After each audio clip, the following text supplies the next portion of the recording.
Module 8 Personal Administration. So we are going to tackle today as the labor management relations. Definition and importance of labor management relations. The term labor relations refer in a broad sense to the relations between the employees on one hand and management on the other. This also covers the relationship between management and labor unions in unionized companies.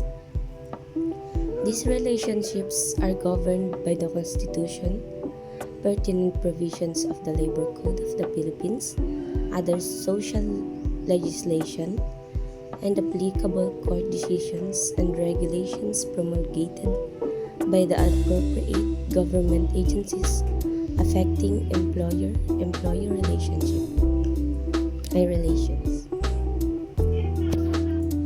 A good part of the personal manager's concerns. First is the administration and application of personal policies and programs adopted by management. Second one is administration of the collective bargaining contracts with the union. And the last one is the solution of day-to-day problems that arise in connection with labor and social legislation and government rules relative to employee-employer relationship.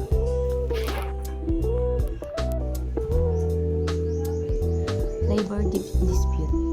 A labor problem is a difficulty caused by impaired relations between employees and management as a result of dissatisfaction, irritation, complaints, grievance, and misunderstanding between an employee and his or her employer with regard to an employment-related situation.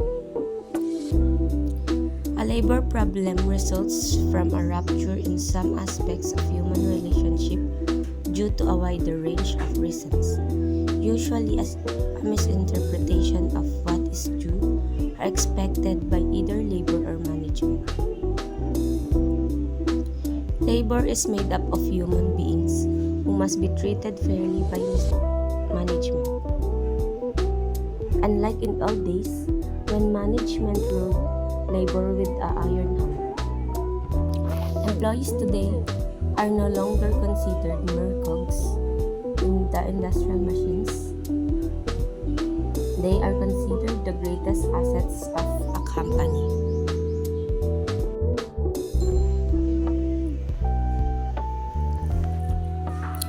Irritants to workers and employers. As mentioned earlier, labor disputes are caused by dissatisfaction, usually springing from irritants that affect the workers' and employers' attitude toward each other. Certain management attitudes, policies, and practices irritate workers. Some of these are listed below. First one is the desire of employers to operate as economically as possible in their efforts to make profits, while neglecting the welfare of workers. Modern business management practices of overloading the payroll with high-salaried executives, technicians, and consultants, while neglecting the welfare of the workers. The third one is management indifference and arbitrariness in dealing with workers. And the last one is management's resentment of the undue protection by the government of employees and unions through pieces of legislation. The 1986 Constitution. The EDSA revolution ushered in the administration of President Corazon Aquino after President Marcos fled to the United States. This led to the drafting of a new constitution in 1986.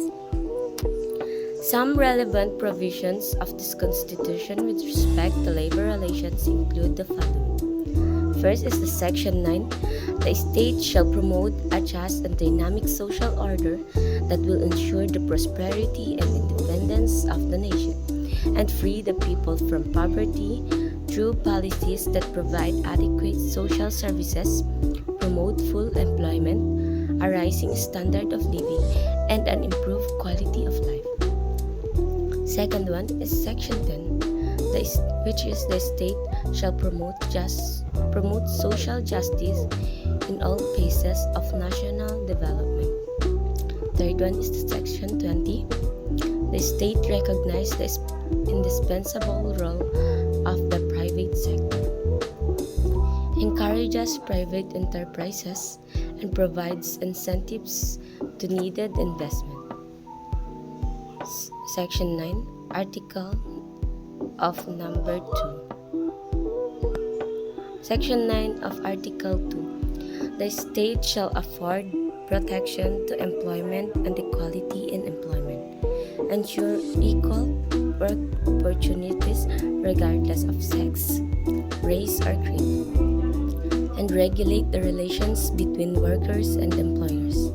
The state shall assure the rights of workers to self-organization, collective bargaining, security of tenure, and just and humane conditions of work. The state may provide for compulsory arbitration. The last one is under the 1986 Constitution. A full section was devoted to the protection of labor. Thus, Article number 8, Social Justice and Human Rights, Section 3. The state shall afford full protection to labor, local and overseas, organized and unorganized, and promote full employment and equality of employment opportunities for all. It shall guarantee the rights of all workers to self-organization, collective bargaining and negotiations, and peaceful concerted activities, including the right to strike in accordance with law. They shall be entitled to security of tenure, humane conditions of work, and a living wage. They also participate in policy and decision-making processes affecting their rights and benefits as may be provided by law. The fundamental law of the land sets the broad policies regarding labor protection and employment. Legislation has been enacted to translate these policies into specific terms. Most of these find expression in amendments of the Labor Code and its implementing rules. For instance, the provision on shared responsibility and the right of workers to participate in decision-making processes are echoed in the Declaration of Policy of the Labor Code, Article 211. The formation of labor management councils has been specified as the mechanisms for such endeavor. Article 255 Labor Code Rule Number 7, 13 of the implementing rules.